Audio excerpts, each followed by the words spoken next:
The story reminds me of that timeless reminder that says, our greatest glory is not in never falling, but in rising every time we fall.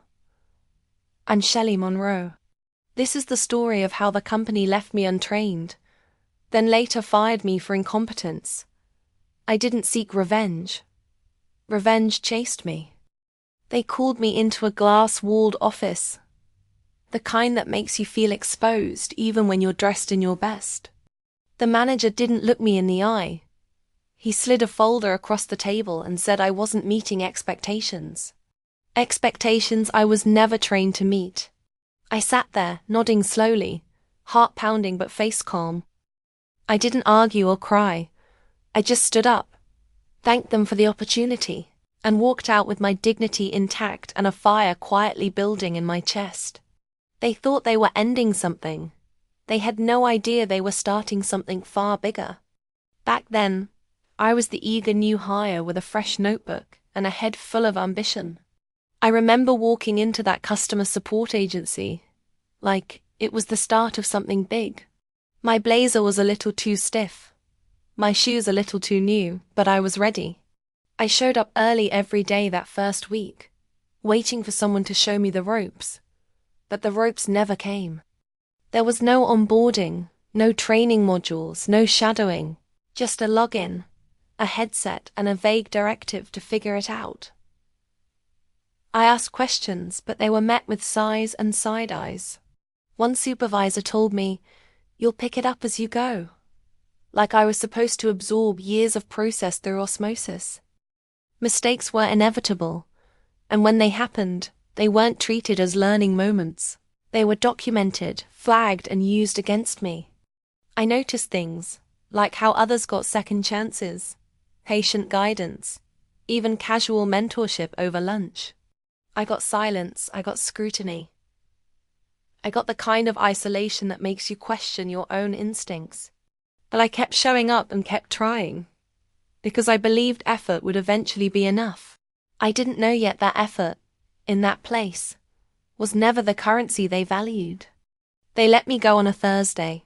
No warning, no performance review, just a sterile meeting and a printed termination letter.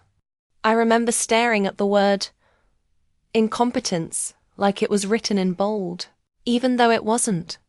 It felt loud, final, like someone had stamped it on my forehead. I didn't argue or beg.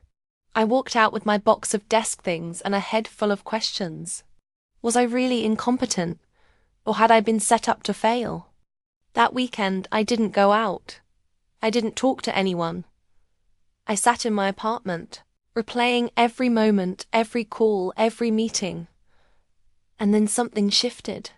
I stopped asking why they fired me and started asking what they didn't teach me. That's when I opened my laptop and typed free online business courses. It started with marketing, then operations, then client retention.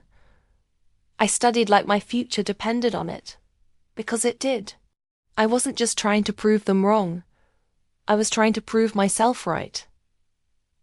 Every night, I built skills they never gave me. Every morning, I imagined the kind of agency I would create if I ever got the chance. Turns out, I didn't need a chance. I just needed a plan. I named it Clarity Support Solutions because clarity was the one thing I never got at my old job. I didn't have investors or fancy software, just a laptop, a vision, and the kind of hunger that comes from being underestimated. I started small. I built a clean website, wrote my own training manuals, and created onboarding videos that explained everything I wished someone had explained to me. I didn't want to just be better. I wanted to be the opposite of what I'd experienced. Transparent, supportive, and professional. Clients came slowly at first. A local business here, a startup there, but word spread. My agency didn't just answer calls, we solved problems. We didn't just support customers, we supported the people doing the supporting. I hired carefully, trained thoroughly, and made sure every employee felt seen. By month 3, we had 5 steady clients. By month 6, we were turning down work because we couldn't scale fast enough. I wasn't chasing revenge. I was chasing excellence. But revenge? It was starting to catch up. The emails started trickling in, first from clients, then from industry contacts, and finally, from former colleagues. Word had gotten around. My agency wasn't just surviving, it was thriving.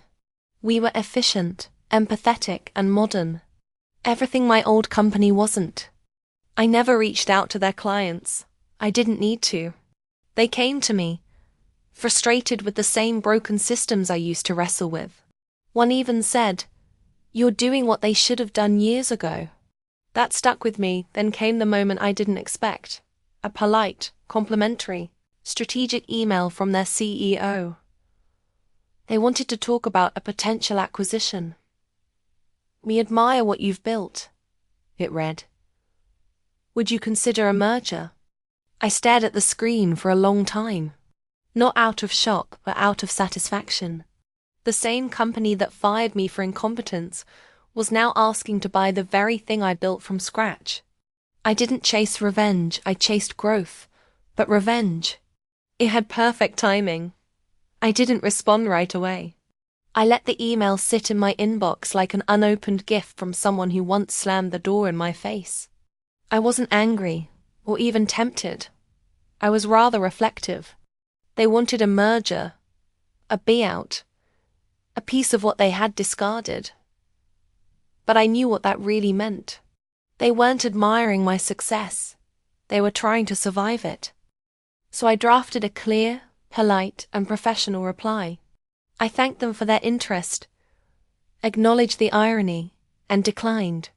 Not out of spite, but out of principle. I had built something with integrity, and I wasn't about to dilute it for the sake of their redemption arc.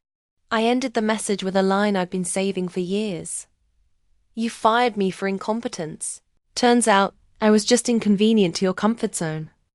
I hit send. Then I leaned back, looked around my office, my company, my team, my vision, and smiled. Not because I'd won, but because I'd never needed to play their game to begin with. I was unjustly fired.